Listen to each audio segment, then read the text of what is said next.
So I ended up in the hospital. And when I was lying there, two friends of mine brought in some homeopathic remedies. And I took those homeopathic remedies because I thought, gosh, anything's going to help. And at my follow-up x-rays, my surgeon kind of took a look at me, looked at the x-rays and said, you must be some kind of super healer because I can't believe how fast you've healed. So from there, I just thought, there is something more to this. And then later on, I had a horse who was colicking badly. And I actually had a friend who I asked as well, but I looked up all the remedies that I could think of. And we found a remedy, Scutalaria, and the colic symptoms disappeared within about 30 minutes. So everybody around me kind of said, this is crazy. But I just knew I needed to know more, way more. Today's guest is Annalisa Percy, who is also a registered nurse. She will be chatting with us about global natural health solutions, and you can find out more about that at GNHShealing.com. We'll be having a few of the GNHS homeopaths on the podcast. They are affiliated with Kim and Leah and Whole Health Now, and this is another amazing initiative that they've set up. So check out GNHShealing.com. Now, Annalisa is also part of the Homeopathic Nurses Association, which is a really cool organization I'd never heard of before. So if you want to go and check them out, if you're a nurse yourself and you'd like to go and register, if you're a nurse and a homeopath, then check out nursehomeopaths.org. Now, Annalisa is busy updating her website, but you can email her at rnhomeopath@icloud.com. And of course, you can get hold of her through GNHS, so Global Natural Health Solutions. Thanks so much for listening. Enjoy the episode. Welcome to the Homeopathy Hangout podcast, where we discuss all things homeopathy from around the world. And now our mum and your host, Eugenie Kruger. Hello, homies, and welcome back to Homeopathy Hangout. Today, we have Annalisa Percy on the show. Welcome to the show, Annalisa. Thank you very much for having me. I'm very honored to be here. And also, huge shout out to Mickey and Kim Aaliyah, because at the end of last year, start of this year, I was going week to week with episodes and I'm like, oh, I need some more guests. And then Mickey was like, we've got the Global Natural Health Solutions with loads of incredible speakers. I'll just send them all to you. So I've had all of these amazing people booking the podcast, and now I have the opposite problem where I'm booked out months in ahead with guests. So shout out to Mickey and Kim for sending me all these incredible people, including Annalise. So thank you for being on the show, and tell us your journey of how you discovered homeopathy. Well, I grew up with a mom who she literally took us to a health food store for our groceries, and she taught us to grow food and learn about plants. So later on in life, I was a horse girl. I had to be involved with training horses. I worked with an older horse trainer who used honey and cobwebs on leg wounds and DMSO to keep the jumper's legs tight. And it just kind of seemed a good place to explore. And I heard about homeopathy fairly early on, mainly because I was at that time training racehorses, and one of them flipped over backwards on me. So I ended up in the hospital. And when I was lying there, two friends of mine brought in some homeopathic remedies. Now, one of them knew a homeopath, had asked her advice, of course. And I took those homeopathic remedies because I thought, gosh, anything's going to help. And they were, of course, arnica and symphytum. And at my follow-up x-rays, my surgeon kind of took a look at me, looked at the x-rays and said, you must be some kind of super healer because I can't believe how fast you've healed.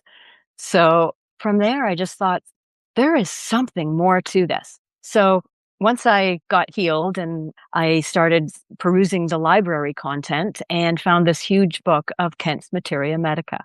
I think I read it all in a couple of days, speed read.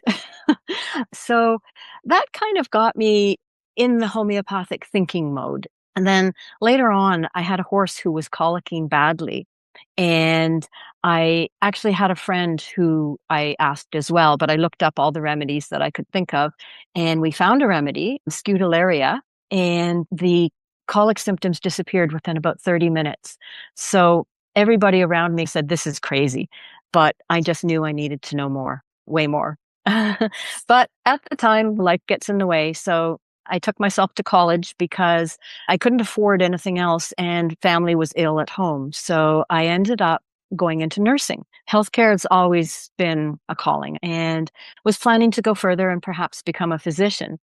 But I always had homeopathy at the back of my mind. Everywhere I could, I used it and read about it. And ultimately, again, life interfered with my goals.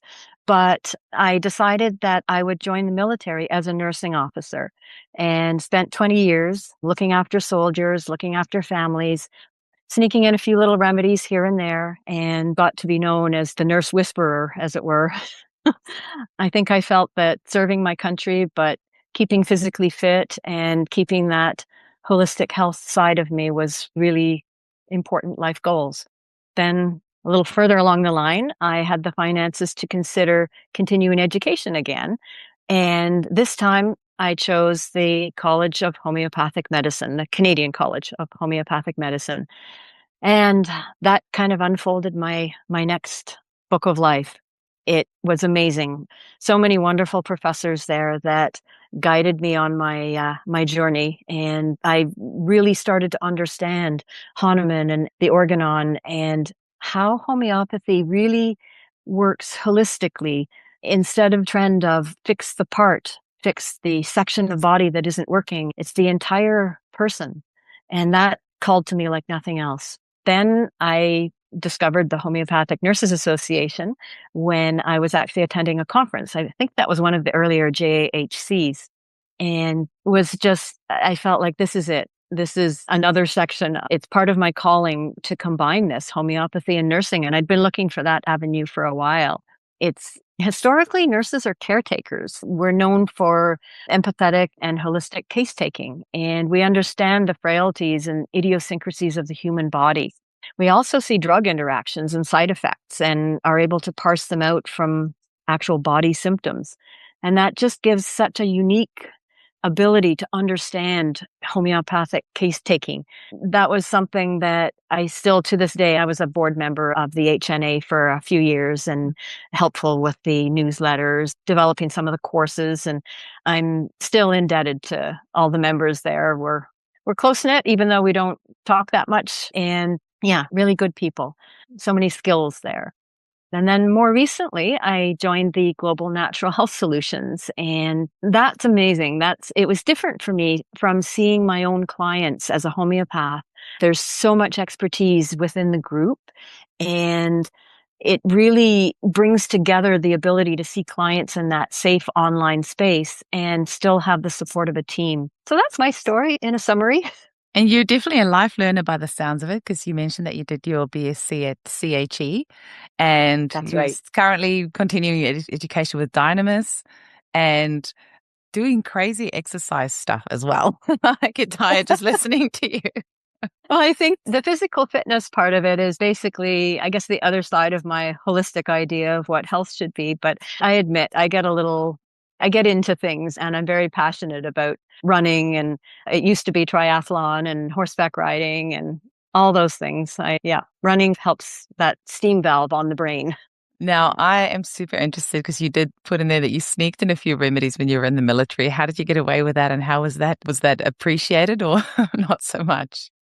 Administration did not appreciate it. However, and that's actually mostly because we had an administrative, there's that chain of command, right? And you always have to answer to somebody. Even as a nursing officer, I did have some autonomy, and I was actually in charge of what we call the sick parade. So when soldiers come in, when they're not feeling well, when they have injuries, within my scope of practice, I'm allowed to do certain things. And one of them is to make suggestions. So I did suggest lots of arnica. That was probably my go-to because it's so easy to get. And it's available in a form that even the man off the street can walk into a drugstore in most countries anyway and get arnica cream. Word spread and people would come and say, so, hey, what would you recommend for? So it gets a little bit, in those days, I had no formal education. So I thought it was okay to consult my materia medica and just give a remedy. I didn't have them. I just sent them out to the stores, of course. But we were lucky. We had a great little health food store that had a pretty good stock of remedies. And so we got to know each other quite well. That's Um, beautiful. Imagine the incredible work that homeopathy can do, especially from a trauma point of view for oh, people in the military. Oh, it incredible. should be compulsory for homeopaths to like be on the staff in various military organizations and just, especially if you nip that trauma in the bud so it doesn't then become complex down the track. But Yes. anyways, I would also love to hear about just the nurses, the homeopathic nurses. So is that a global organization or is that just in Canada? What are they? What do they do and how does it work? It is a global organization. Started in the US, but very quickly spread. Our membership's quite small right now, but we're looking to increase that.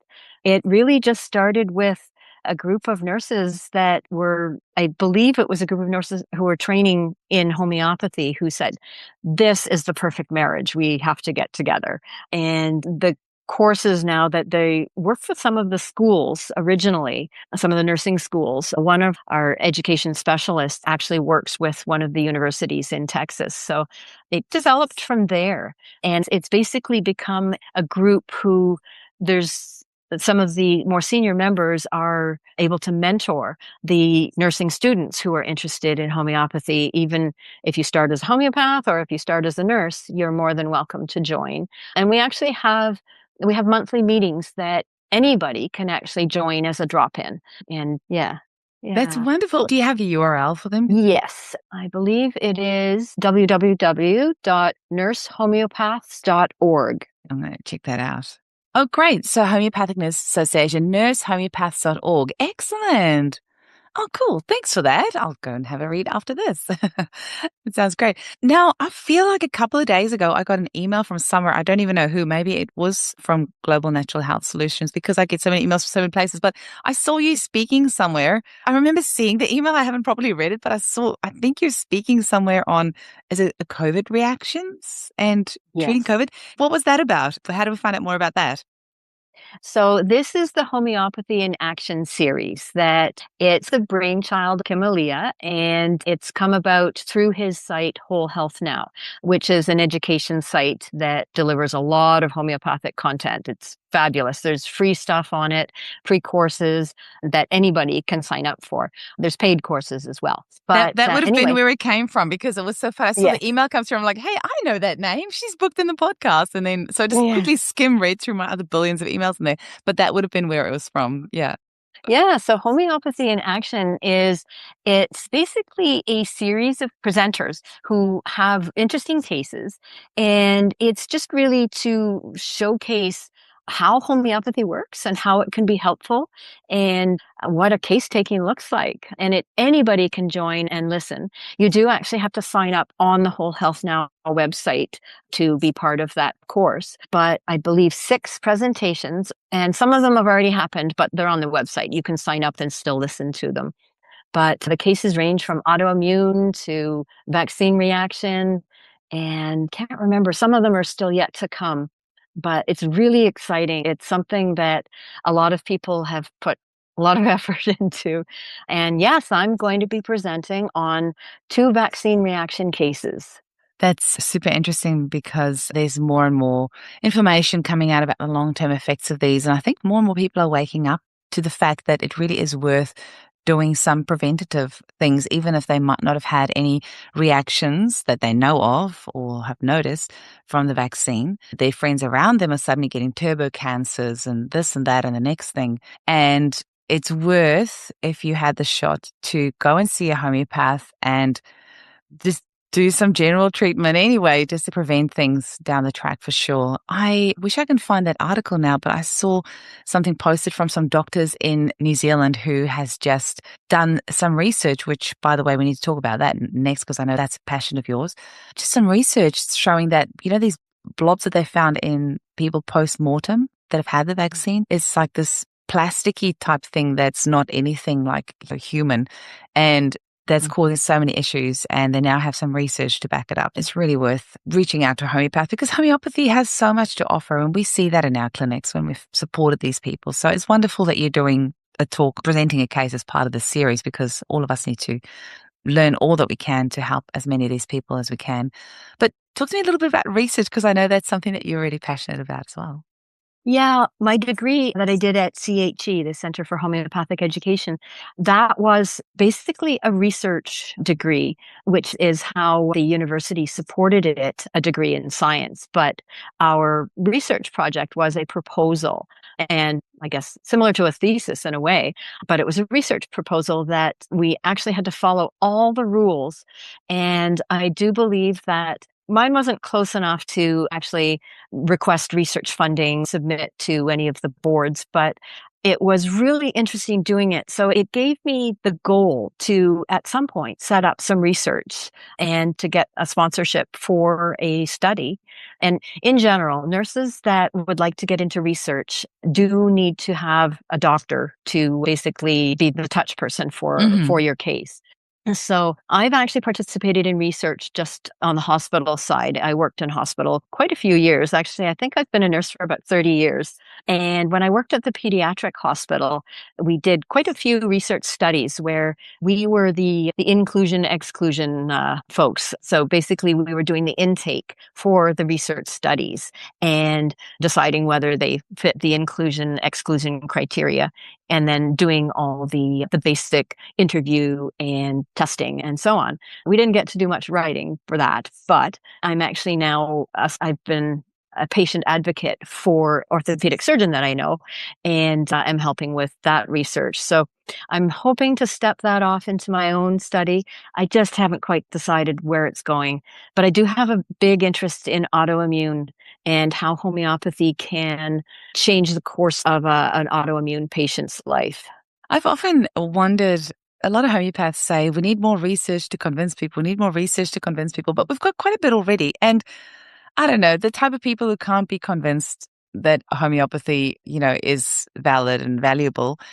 I don't know if there's anything that's ever really going to please them, because even if you have lots of research, they're going to pull that apart and say, oh, it didn't have enough people in it, or it didn't have a control group, or it didn't have a this or a that. So, research is amazing, but I sometimes wonder about focusing our energies there. Although I'm really glad that there are people who are doing that, because I think it is really helpful. But I think we should do it for our own sake, not to try and please anyone else, because I don't know. I just had a skeptic on my personal Facebook page yesterday say, oh, all these 18,000 trials said homeopathy doesn't work. And I'm like, oh, that's a shame. It must be my mistake. I'll go and tell all my hundreds of clients that I've helped with homeopathy that they must be mistaken. It's just going to be a little bit harder telling my dogs and my plants, who also healed from homeopathy, that they were mistaken as well. So, Yeah. oops, my bad. Everyone who said they got healed from it must be mistaken. So, yeah, Yeah. I don't know if some of these people you're not going to convince, and that's their journey, but that's totally fine too. But I'm super glad there are people that are doing research out there, and HRI is amazing. I think they're working tirelessly. I've had Rachel Roberts on the podcast as well. Alex Mhm. Tounier, if you listen, or anybody that Yes, knows, I absolutely do. please, Yes. please come on the show. I've tried to get him on for years now. The podcast is celebrating its 5th birthday in August. At least 4.5 of that 5 years I've been trying to get him on. Oh, that would be wonderful. It would be I've heard him amazing. speak at some of the HRI videos and so on.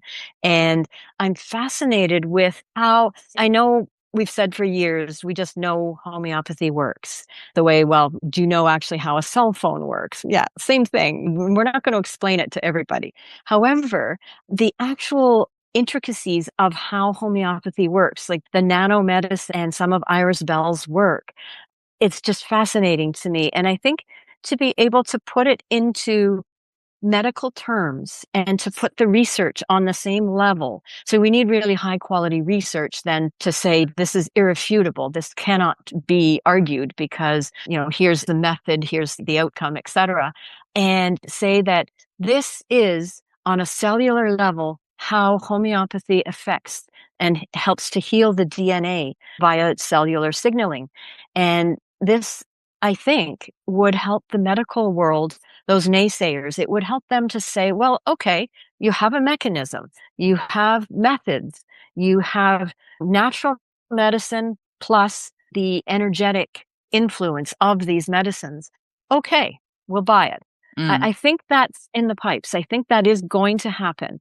And it's just a question of how we get there and when we get there. But I agree. HRI's done some groundbreaking stuff, and it's amazing to watch those videos, and I think I have to watch them 3 times to understand them. No, amazing.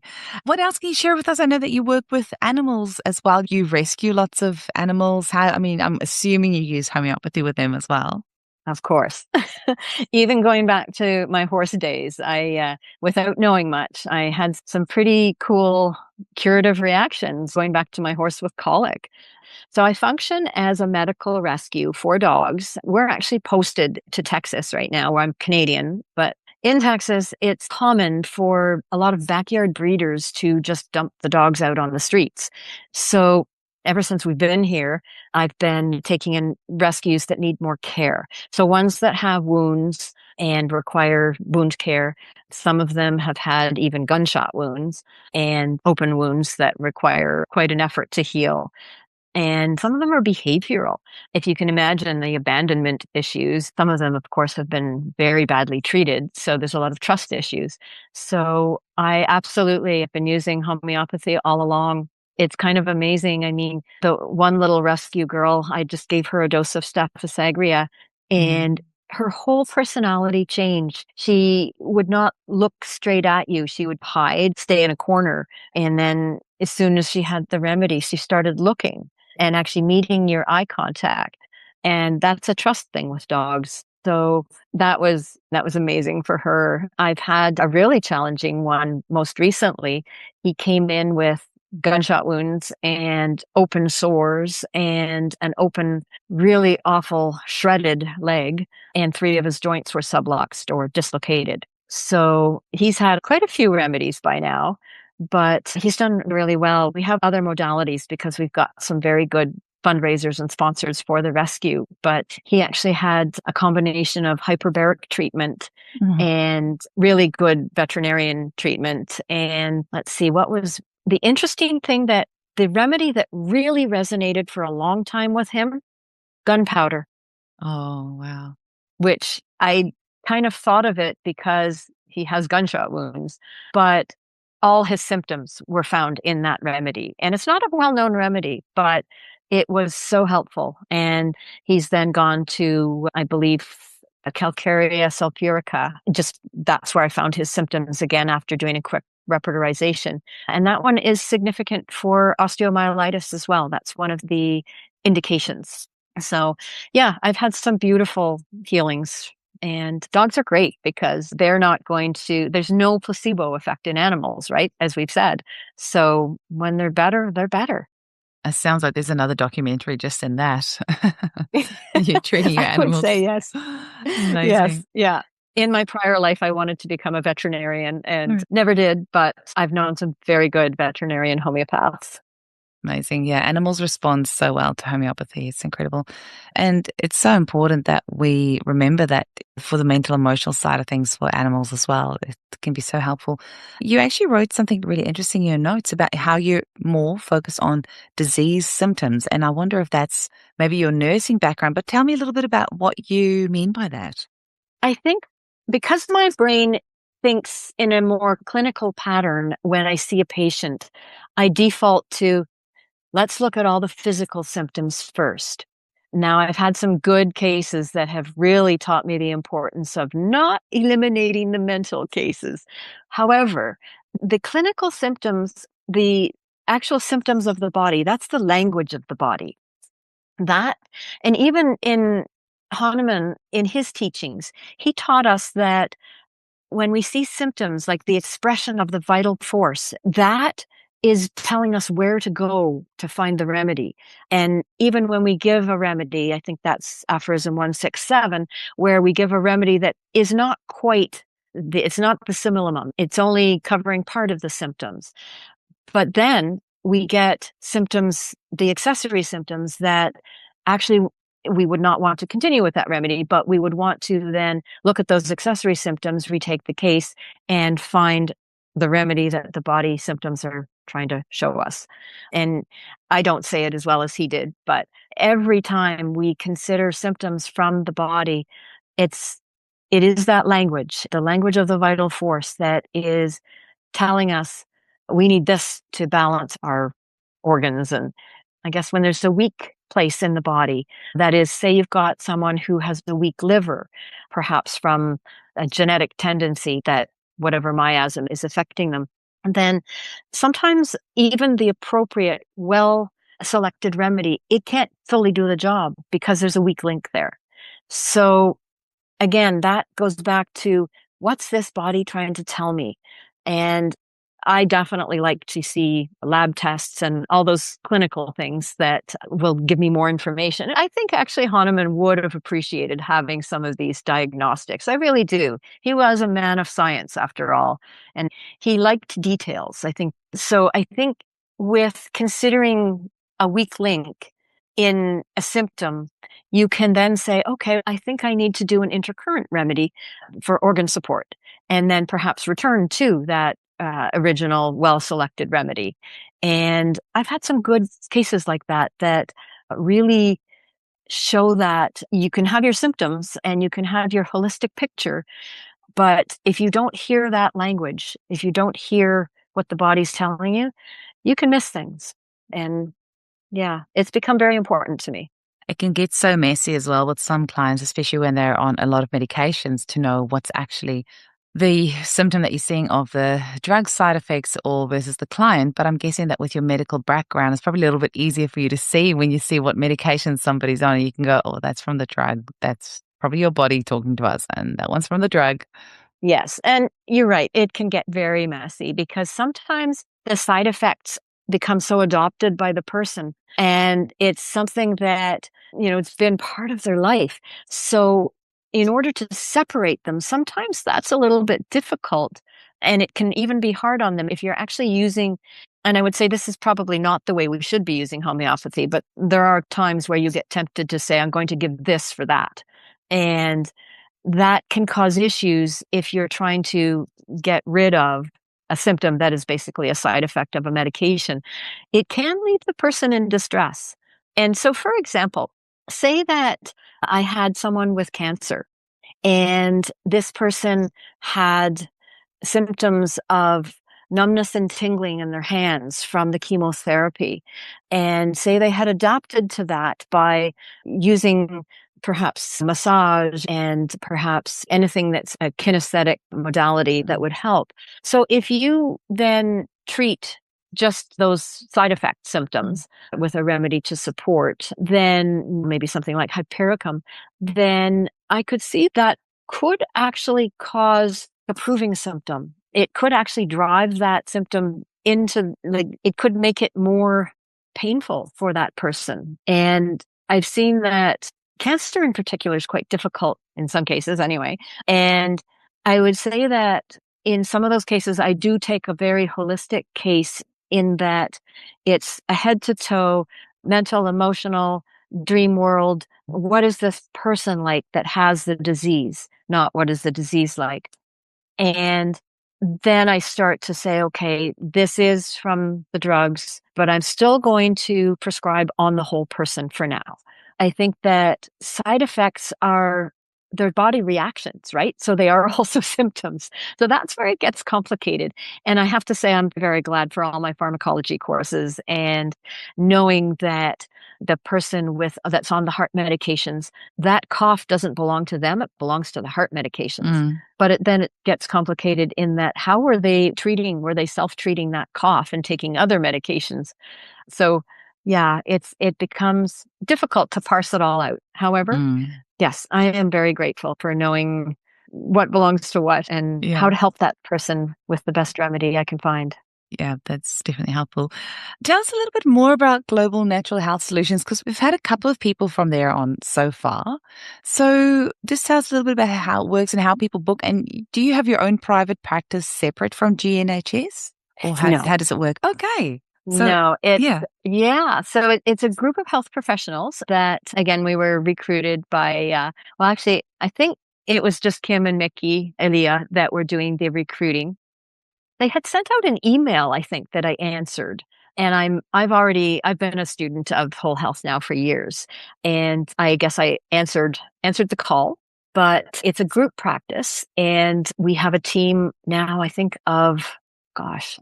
we're 6.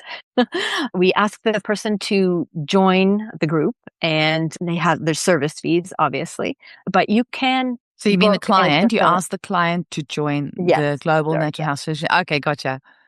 yeah.